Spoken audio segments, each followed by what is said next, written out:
Aleluya, alabado sea Dios. ¿A qué usted vino? Yo vine a adorar a Dios. Y como recompensa, Dios me va a hablar. Gloria a Dios. Amante Dios, Señor, te damos gracias en este día una vez más. Estamos en tu presencia para escuchar palabra de vida, para ser edificados a través de la obra de tu Espíritu que usa tu espada, que es la palabra de Dios, para cambiar, transformar nuestras vidas hasta ser más semejantes a tu Hijo Jesucristo. Ahora te ruego, Señor, que uses esta palabra para bendecirnos a cada uno de los que estamos aquí y a los que están observando, Señor, o los que habrán de observar este mensaje en diferido. Gracias te damos, Señor, por lo que tú harás con tu palabra y con tu pueblo en esta mañana. En el nombre de Jesús. Amén y amén. Gloria a Dios. Mis amados hermanos, si usted nota la iglesia un poco vacía, es que tenemos un grupo de damas que están de retiro. Tenemos casi 100 damas allá en Pensilvania. Y si hay alguna dama aquí que se lo perdió, anótese para el próximo año porque allá se están gozando. Nada más alcanzamos a ver los videos, cómo se están gozando por allá nuestras hermanas. Les recordamos que nuestro pastor está en la Florida, que había planeado venir antes, pero por Milton. ¿Cuántos saben quién es Milton? Milton se encargó de que él se quedara por allá un tiempo más. Así que, de todos modos, él sigue pendiente de la iglesia. Mi amado hermano, abra su Biblia en el libro del Evangelio según San Juan, capítulo 8. Vamos a leer los versículos del 31 al 36, pero mantenga su Biblia abierta porque vamos a revisar otros versículos en esa misma porción. Acostumbramos ponernos de pie para honrar, para reverenciar la palabra de Dios. Gloria a su nombre. Se siente un ambiente lindo, ¿verdad? La presencia del Espíritu de Dios en medio nuestro. Porque la Biblia dice que Él habita en medio de las alabanzas de su pueblo. Leemos la palabra de Dios en el nombre del Dios Trino, Padre, Hijo y Espíritu Santo. Dice así la palabra de Dios. Dijo entonces Jesús a los judíos que habían creído en Él. ¿Con quién estaba hablando Jesús? ¿Con cuáles judíos? Con los que habían creído en Él. ¿Qué le dijo? Si vosotros permaneciereis en mi palabra, seréis verdaderamente mis discípulos, y conoceréis la verdad, y la verdad os hará libres. Le respondieron, linaje de Abraham somos, y jamás hemos sido esclavos de nadie. ¿Cómo dices tú, seréis libres? Jesús les respondió, de cierto os digo, que todo aquel que hace pecado, esclavo es del pecado, y el esclavo no queda en la casa para siempre. El Hijo sí queda para siempre. Así que, si el Hijo os libertare, seréis verdaderamente libres. El título de este mensaje lo he extraído de la última expresión del versículo 31 y la última expresión del versículo 36. Verdaderamente discípulos, verdaderamente libres. Se puede sentar. Verdaderamente discípulos, verdaderamente libres. Aquí tenemos al Señor Jesucristo avanzado el tiempo en su ministerio terrenal en Jerusalén, haciendo lo que Él sabía hacer. Ministrar la palabra que le había sido entregada para Él traerla, porque Él es la palabra viviente. Sin embargo, mientras avanzaban el tiempo en Jerusalén, la hostilidad de los religiosos, de los líderes religiosos, se hacía mayor. Si leemos el contexto, nos damos cuenta de que Jesús estaba enfrentando cada vez más hostilidad. Porque el problema no es que nosotros creamos o dejemos de creer, el problema es que nosotros compartamos nuestra fe. El mundo está tranquilo con aquellos creyentes que son creyentes de la secreta. Satanás y sus demonios se alborotan cuando hay una persona que donde quiera que va está ministrando la verdad que conoce. Gloria a Dios. Así que Jesús estaba en el templo. ¿Cómo yo lo sé? Léalo conmigo ahí en el versículo 2 del capítulo 8. Dice, y por la mañana volvió al templo, ¿y quién vino? Bueno, ustedes no tienen su Biblia abierta. A ver, ¿cuánto tienen Biblia abierta? Todavía ustedes no se han acostumbrado al estilo del siervo. ¿Tienen su Biblia abierta? Ok, tiene que comprobármelo. Y la manera en que me lo comprueba es que usted tiene que terminar la frase que yo comienzo. ¿Ya se sabe en el juego? Ok. Versículo 2, capítulo 8 del libro de Juan. Y por la mañana volvió al templo, ¿y qué pasó? Todo el pueblo vino a él. ¿Y qué hizo él? Les enseñaba. Y eso le causó mucha envidia a los escribas y a los fariseos y al resto de los líderes religiosos, porque todo el pueblo estaba cada vez más alrededor del Señor Jesucristo. Cada vez más él se convertía en el centro de atracción. Era como que le estaba robando el show. Y por esto ellos reaccionaron de manera muy hostil. Ahí a partir del versículo 3 vemos cómo está aumentando cada vez más la hostilidad. Dice, entonces los escribas y los fariseos, ¿qué hicieron?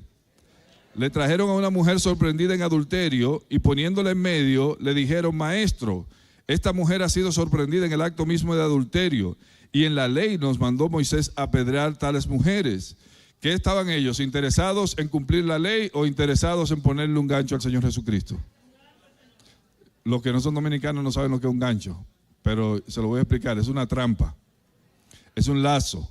Querían ponerle un lazo al Señor Jesucristo. Siga conmigo ahí en el versículo 6.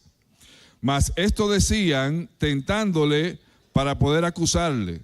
Pero Jesús, inclinado en el suelo, escribía en tierra con el dedo. Usted se sabe esa historia. No es el propósito de esta mañana meditar en esa historia. Hoy vamos a estudiar el pasaje que estamos usando como base, del 31 al 36, y le aseguro que si usted presta atención, su vida saldrá transformada de este lugar. Se lo aseguro.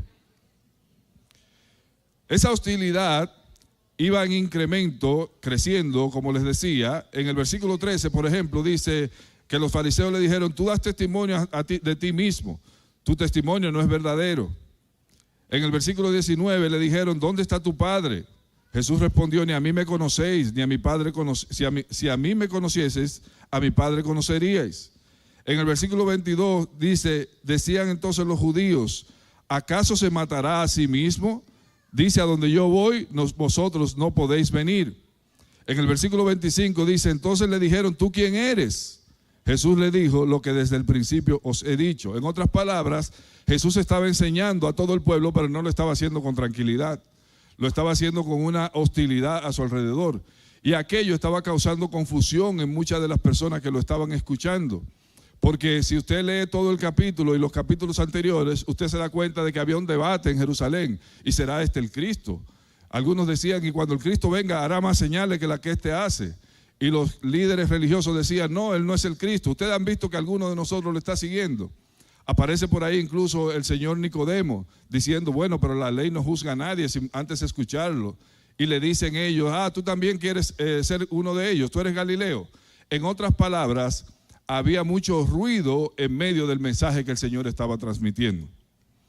Pero lo que quiero decirle es que a pesar de todo ese ruido, siempre hay personas cuyo corazón está listo para escuchar la verdad, no importa cuánto ruido haya a su alrededor. Y por eso dice el versículo 30, hablando él estas cosas, muchos, ¿qué? Muchos creyeron en él.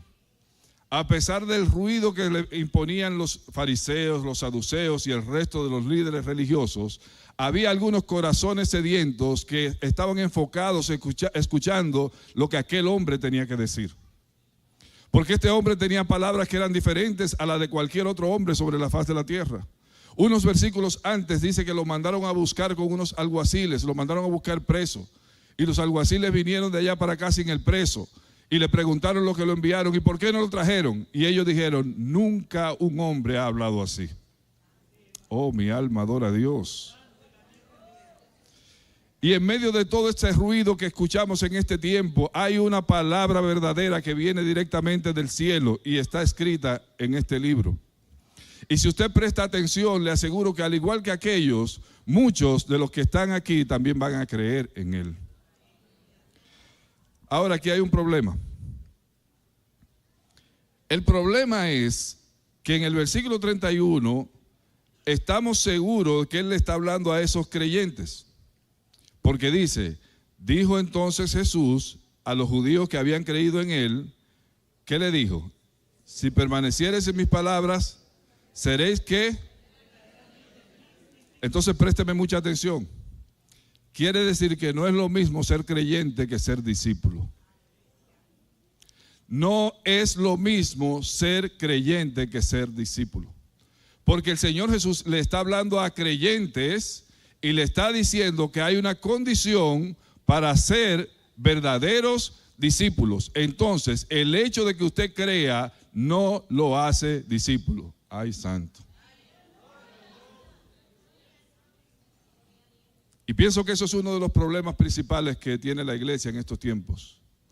Tenemos muchas iglesias llenas de creyentes y escasean los discípulos. Ya sí es verdad que se me pusieron serios, pastor. Pero en esta mañana, por la gracia de Dios, vamos a aprender cómo pasamos de ser creyentes a ser discípulos. Y vamos a usar la Biblia como un espejo.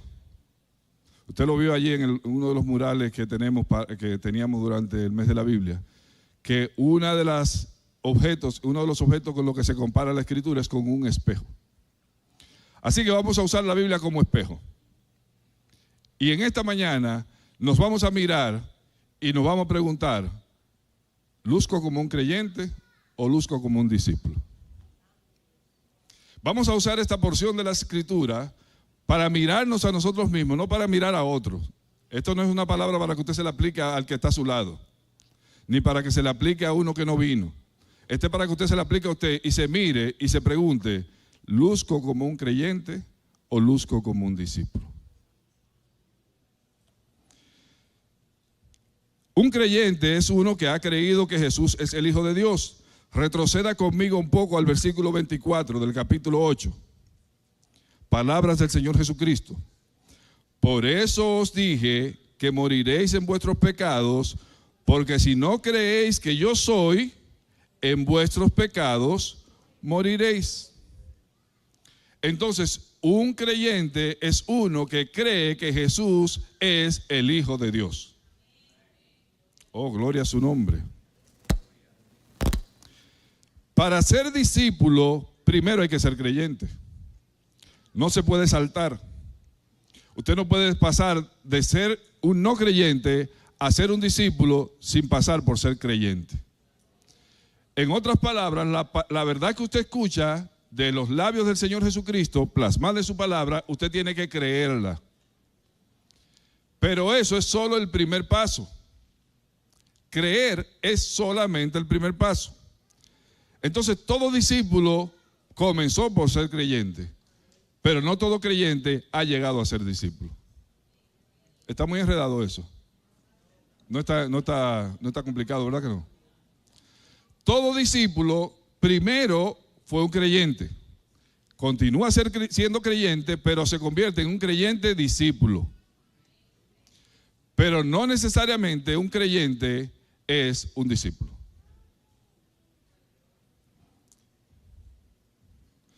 El apóstol Santiago, a esos creyentes que se han quedado en el nivel de creyentes y no han pasado a la estatura de discípulo, el apóstol Santiago les acusa de que tienen una fe muerta. Santiago capítulo 2, versículos 17 al 20 dice, así también la fe, si no tiene obras, es muerta en sí misma. Pero alguno dirá, tú tienes fe y yo tengo obras. Muéstrame tu fe sin tus obras y yo te mostraré mi fe por mis obras. Tú crees que Dios es uno, o sea, tú eres creyente. Haces bien, dice Santiago. Pero te tengo una noticia. También los demonios creen. y hasta tiemblan. Mas ¿quieres saber, hombre vano, que la fe sin obras es muerta? Entonces, cuando usted tiene niños pequeños, sean sus hijos o sean sus nietos, y se están criando junto con usted, por lo menos en mi casa teníamos esa costumbre, usted tiene una pared en la que usted va marcando cómo va creciendo el niño, ¿verdad que sí? Y nos encanta comparar el crecimiento del niño un año tras otro. Y cuando tenemos la marca, ponemos el niño contra la pared y decimos, wow, creció 1 pulgada en un año. Pues es lo mismo que el Señor espera con los creyentes. Él espera que a medida que pasa el tiempo nos pueda ir midiendo y decir, cada vez se parece más a mi hijo. Oh, gloria a Dios. Cada vez está creciendo más a la estatura de mi hijo.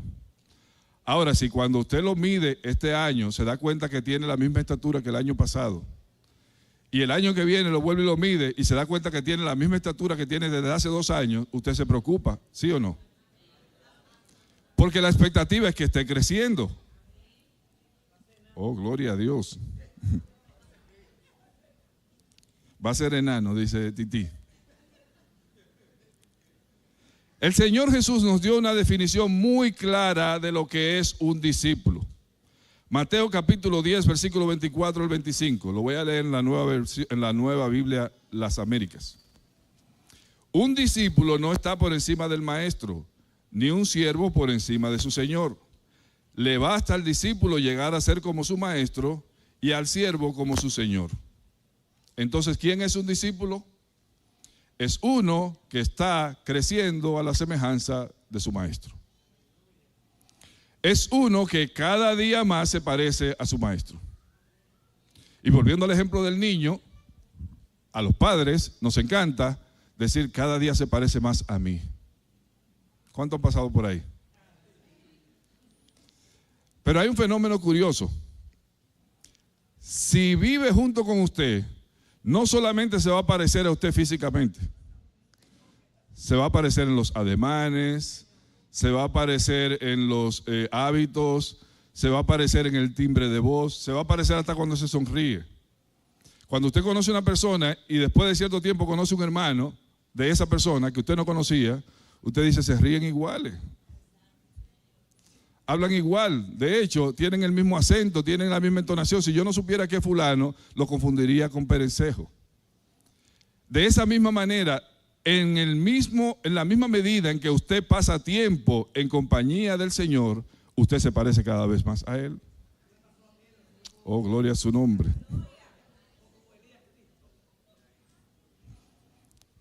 Entonces usted me preguntará, o mejor, vamos a hacerlo mejor. Vamos a preguntarle al espejo. ¿Cuál es la condición para yo pasar de creyente a discípulo? Y el espejo me devuelve la respuesta en el versículo 31 y me dice, tienes que permanecer en mi palabra. Oh, gloria a su nombre. Aquí hay algo bien interesante, porque la palabra permanecer es la palabra que Jesús usó más veces en la oración que hizo por sus discípulos en Juan capítulo 17.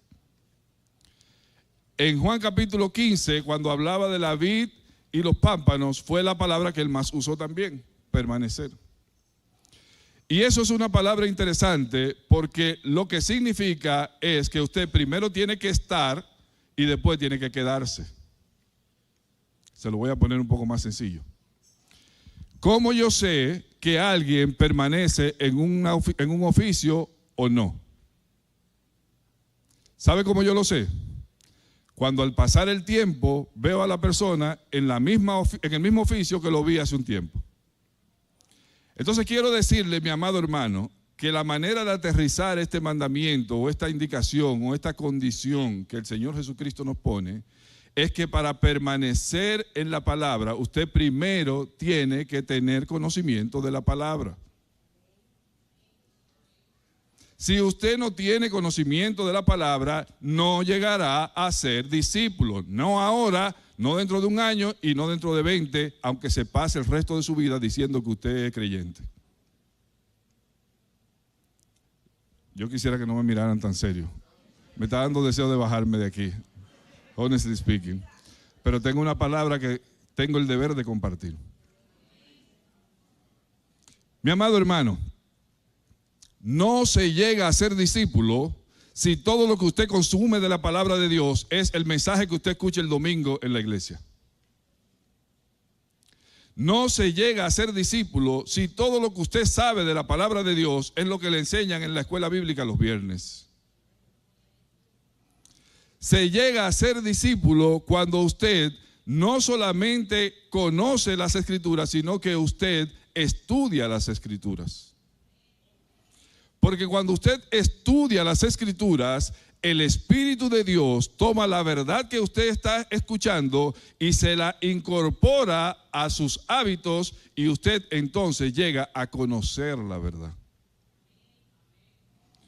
Porque la palabra que se traduce aquí como conocer es la misma palabra que se usa cuando dice que José no conoció a su esposa hasta que fueron casados. Lo que quiere decir que conocer la verdad es tener una relación íntima y personal con la verdad. Llegar a discernir la verdad del error. Llegar a un momento en que usted diga, yo no creo lo que me están diciendo porque yo conozco la verdad. Yo no voy a ser confundido porque yo conozco la verdad. ¿Sabía usted que a los que trabajan en los bancos y tienen que lidiar con efectivo, les dan un entrenamiento intensivo para que identifiquen a los billetes falsos? ¿Y sabía usted que ese entrenamiento no se lo dan con billetes falsos, sino que se lo dan con billetes verdaderos? Porque mientras más tiempo pase la persona relacionándose con el billete verdadero, más fácil le será reconocer cuando llega uno falso. Mi amado hermano, si usted no le dedica tiempo al estudio de las Escrituras, siempre va a ser un enano espiritual. Oh, gloria a su nombre. Gloria a su nombre. ¿Quiere crecer? Dedíquele tiempo al estudio de la palabra de Dios.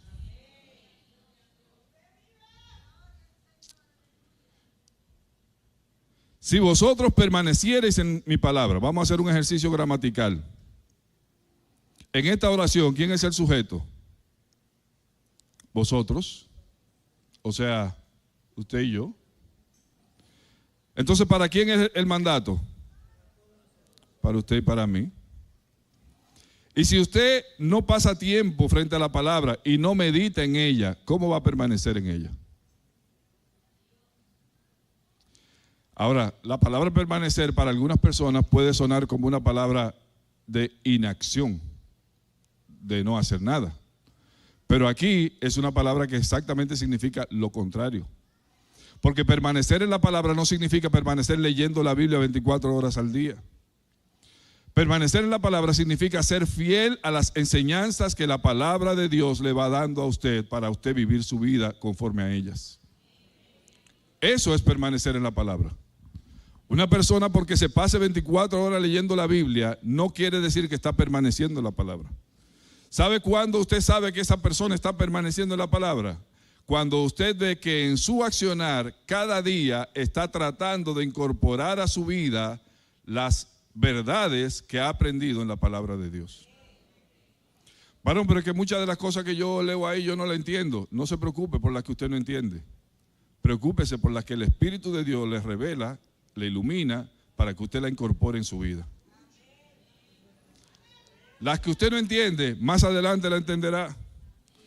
Y si nunca la entiende, bueno, pues no era una necesidad para su crecimiento, obviamente. Oh, gloria a Dios. Permanecer en la palabra de Dios implica vivir a la altura de la luz que vamos recibiendo en la medida en que la estudiamos.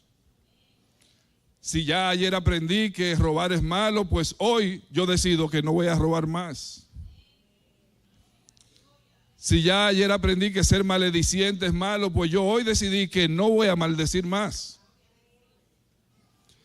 Y lo que se espera de usted y de mí para permanecer en la palabra es que cada vez que encontramos la palabra dirigiéndonos en una dirección, nosotros decidamos tomar esa dirección. ¿Qué consecuencias tiene permanecer en la palabra? Vamos a mirarnos en el espejo otra vez. Versículo 32. Y conoceréis la verdad. ¿Y qué va a pasar? Entonces, ¿hay bendición o no hay bendición en permanecer en la palabra? Conoceréis la verdad. Fíjese que todo parece una secuencia. Si permaneces en la palabra, seréis verdaderamente discípulos. ¿Y qué va a pasar? Entonces conoceréis la verdad. ¿Y qué va a pasar?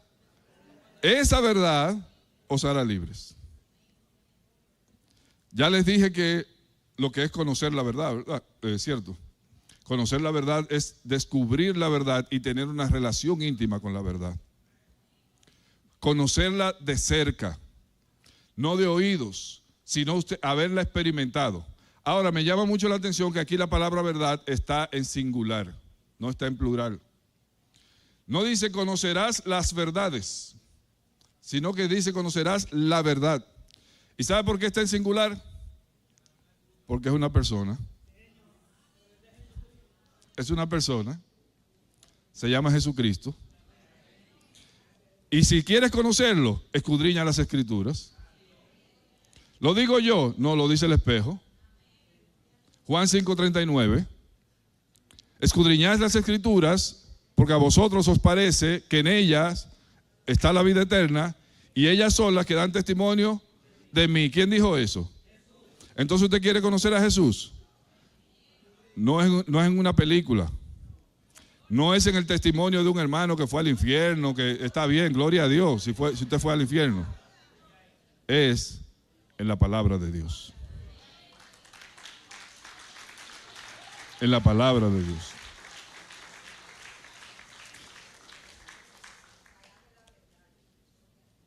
Conoceréis la verdad y la verdad os hará libres.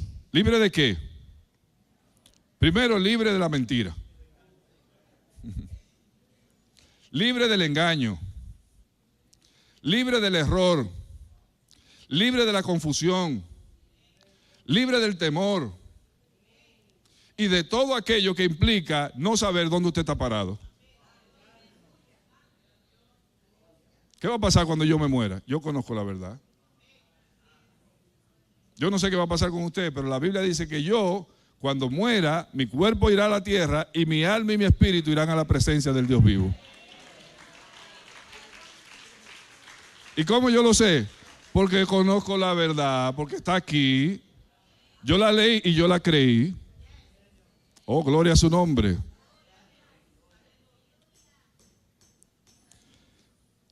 Conoceréis la verdad y la verdad os hará libres. Ahora tengo otra pregunta para el espejo. ¿Y qué señal tengo yo de si yo soy o no soy discípulo? Bueno, pues me tiene una respuesta también. Como congregación, como grupo, la respuesta está en Juan 13:35. El Señor Jesucristo dijo: en esto conocerán todos que sois mis discípulos, si tuvieseis amor los unos por los otros. Oh, gloria a Dios. El amor es la señal distintiva de que un grupo de personas que se dicen creyentes son discípulos. Si se aman los unos a los otros, el Señor Jesucristo dijo que esos están dando señal de que son verdaderamente discípulos. Ahora yo me voy a mirar en el espejo y me voy a preguntar, ¿estoy amando a mi hermano? Me estoy viendo ahí como una manchita. Oh, gloria a su nombre. Y como individuo, ¿cuál es la señal de que soy un verdadero discípulo? Juan capítulo 15, versículo 8.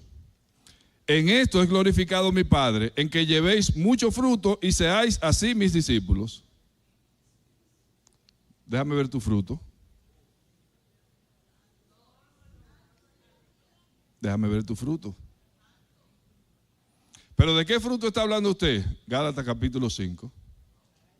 Amor, gozo, paz, paciencia, benignidad, bondad, fe, mansedumbre y dominio propio. ¿Estoy yo exhibiendo eso en mi carácter? Sí. Entonces soy discípulo. ¿No lo estoy exhibiendo en mi carácter? Yo puedo creer y soy un creyente fiel, pero no soy discípulo. O por lo menos estoy en el grado kinder de discípulo.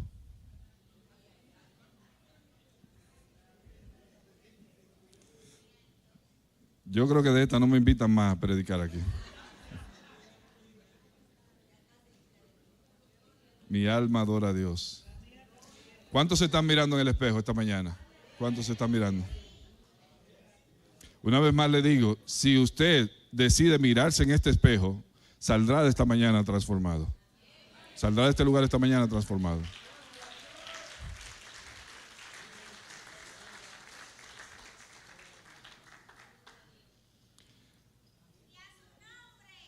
Gloria. Ahora sigamos. Porque el Señor Jesucristo, después de decirnos en el versículo 31 y 32, la condición y la consecuencia de pasar de creyente a discípulo, entonces recibe respuesta de parte de los mismos que le estaban oyendo. No olviden con quién estaba hablando. ¿Quién era su audiencia? Personas que habían creído en él. Pero oiga la respuesta. Versículo 33. Les respondieron: linaje de Abraham somos, y jamás hemos sido esclavos de nadie. ¿Cómo dices tú seréis libres? ¿Sabe cuál es la condición normal de una persona recién creyente? La condición normal es ignorancia.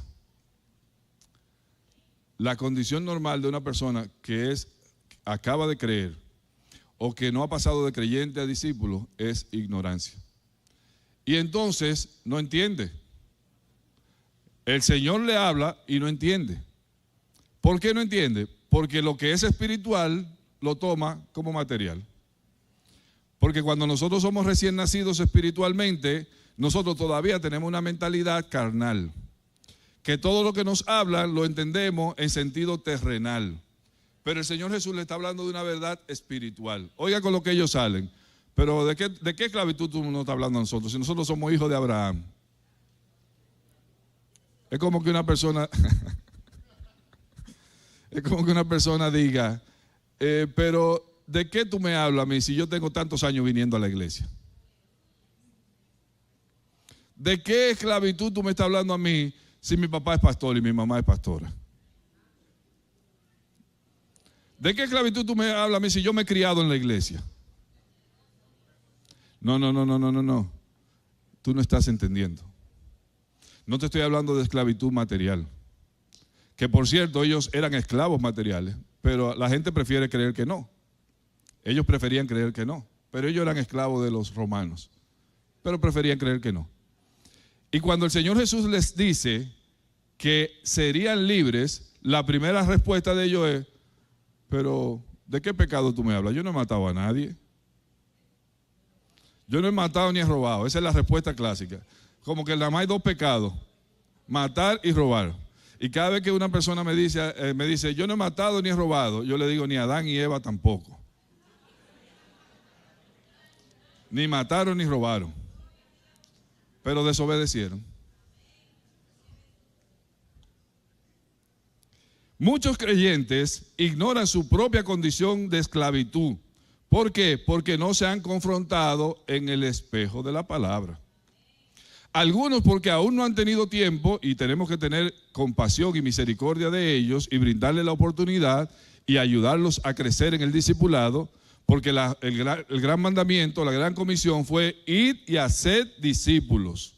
No fue ir y hacer creyentes, fue ir y hacer discípulos. Y por eso tenemos que tener programas de discipulado.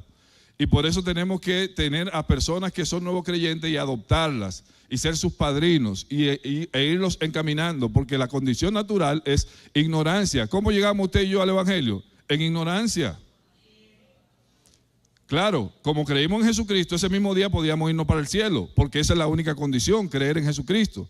Pero la vida la íbamos a vivir a tropezones, a menos que fuéramos discipulados. Oh, gloria a su nombre. Jesús entonces tiene que aclararle en qué condición está todo aquel que aún no ha sido discipulado. Versículo 34. Jesús les respondió: de cierto, que en el original es amén, amén, os digo que todo aquel que hace pecado, esclavo es del pecado. Entonces estamos hablando de una verdad espiritual. Estamos hablando de una esclavitud en el alma, una esclavitud en el espíritu, no una esclavitud física. Y esa esclavitud en el alma y en el espíritu no se rompe por el simple hecho de que usted haya puesto su fe en Jesucristo. Usted tiene que crecer en la verdad de la palabra de Dios para que esa misma verdad lo vaya haciendo cada día más libre del pecado. Oh, gloria a Dios. Entonces, después de la respuesta del Señor Jesucristo, nos da una ilustración, versículo 35. El esclavo no queda en la casa para siempre, y el hijo sí queda para siempre. En otras palabras, la esclavitud del pecado impide la herencia celestial. La esclavitud del pecado impide la herencia celestial, porque ya lo dijo el autor de Hebreos: sin santidad nadie verá al Señor.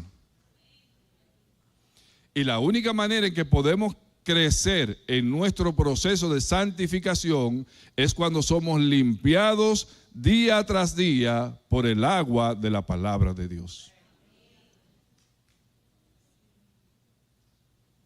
Estoy terminando, no se preocupe.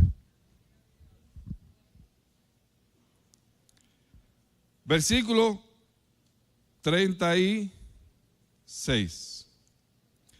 Así que, si el Hijo os libertare, seréis. Ahora vamos a hacerle otro análisis gramatical. En el versículo 31 y 32, el sujeto éramos usted y yo. A usted y a mí es que se nos manda a permanecer en la palabra y conocer la verdad. Pero en el versículo 36, el sujeto es el Hijo de Dios.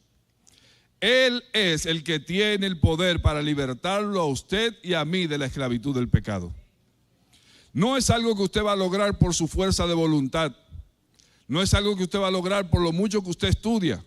Es algo que usted va a lograr única y exclusivamente cuando usted recibe al Señor Jesucristo como Señor y Salvador de su vida y le permite que Él vaya podando su vida de manera tal que usted sea libre de los hábitos pecaminosos que usted trajo cuando usted se hizo creyente. Y es por eso que vamos creciendo a la semejanza del Señor Jesucristo. Porque en la misma medida en que vamos conociendo la verdad y vamos permitiendo que el Espíritu de Dios pode nuestras vidas, en esa misma medida el Hijo de Dios nos va recortando aquellas áreas de nuestras vidas que son pecaminosas y que no nos dejan avanzar a la semejanza de Él. Una cosa es ser libre de el error y otra cosa es ser libre de la esclavitud del pecado. Ahora no se confunda, mi amado hermano. No es que usted por el hecho de ser creyente a usted le falte algo para alcanzar la salvación. No. La Biblia dice, cuando le preguntaron a Pablo ¿qué tengo que hacer para ser salvo? Él dijo: cree en el Señor Jesucristo y serás salvo tú y tu casa. Salvación y vida eterna por la fe en Jesucristo, por gracia. Eso es lo único que usted necesita. Ahora, si usted quiere ser un discípulo, la historia es otra. Usted tiene que crecer a la semejanza del Hijo de Dios mediante la disciplina de permanecer en la verdad y de mantener una relación personal con Jesucristo. Esta es mi conclusión. El proceso de crecer como discípulo lleva a una responsabilidad compartida. La responsabilidad mía es permanecer en la palabra para llegar a ser verdaderamente discípulo. Y la responsabilidad de Jesucristo es liberarme cada día más del poder del pecado en mi vida. Oiga bien, mi hermano, si usted creyó en Jesucristo, usted es libre de la condenación del pecado. Romanos capítulo 8, versículo 2. Ninguna condenación hay para los que están en Cristo Jesús. Las actas que nos eran contrarias fueron clavadas en la cruz. Si usted creyó en Jesucristo, usted es libre de la condenación del pecado. Pero para usted ser libre de la esclavitud del pecado, usted tiene que crecer en su proceso de santificación. Y eso solamente lo logra siendo cada día más semejante a su maestro, o sea, siendo discipulado. Yo sé que usted quería que le moviera sus emociones. Yo sé que usted quería que le mantuviera un ambiente emocional. Pero yo he sido enviado aquí a darle una verdad que va a transformar su vida si usted le presta atención. Creyentes no es lo mismo que discípulos. Ahora haga este ejercicio conmigo, otra vez. Tome su Biblia. Mírese en ella. Y pregúntese, ¿realmente tengo la estatura que debería tener para el tiempo que tengo en el Evangelio? No me diga la respuesta. Eso es entre usted y Dios. Dios les bendiga, Dios les guarde. Y al nombre de Cristo. Gracias por acompañarnos en este tiempo de adoración, alabanzas y exaltación a nuestro Dios. De corazón esperamos que usted, al igual que nosotros, haya sido edificado y haya sido bendecido. Y sobre todo, que si no conocía al Señor Jesucristo, pueda haber aceptado al Señor Jesucristo como su Señor y Salvador. Esperamos encontrarnos nuevamente la próxima semana en la transmisión de nuestros servicios por estas vías y agradecemos enormemente a nuestro Dios por la oportunidad de adorarlo juntos. Le esperamos.